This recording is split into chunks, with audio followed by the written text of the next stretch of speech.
Hello everyone, welcome back to my channel. I hope आप सब बहुत अच्छे होंगे। मैं भी अच्छी हूँ। तो आज आपके लिए लेके आई हूँ बहुत ही प्यारे प्यारे डीआईवाई जो best out of waste material से बना हुआ है। ये देख सकते हैं आप। मैंने यहाँ पे कार्डबोर्ड लिया है, साथ में एक पुरानी कुकी बॉक्स ली है जो थोड़ा सा रस्ट भी हो गया है। और कार्डबोर्ड से मैंने कुछ इस तरह से मेजरमेंट लेके ना पहले कट कर लिया है। आप देख सकते हैं। इसको किस काम पे के लिए यूज़ करेंगे वो तो आपको आगे पता ही चल ही जाएगा।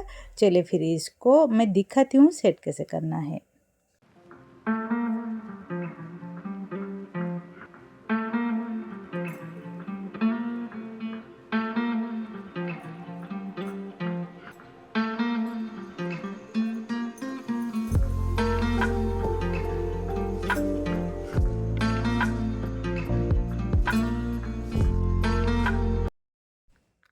पहले हम इसको मास्किंग टेप से कवर कर लेंगे उसके एजेस को, ताकि एक फिनिशिंग लुक आ जाए। जो बाहर की तरफ रहेगी बस उसी को ही करनी है।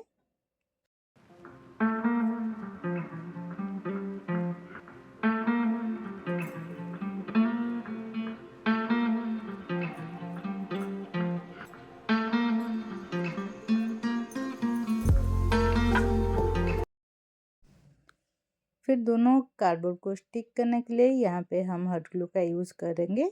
आप चाहें तो यहाँ पे फेविकॉल का भी यूज़ कर सकते हैं।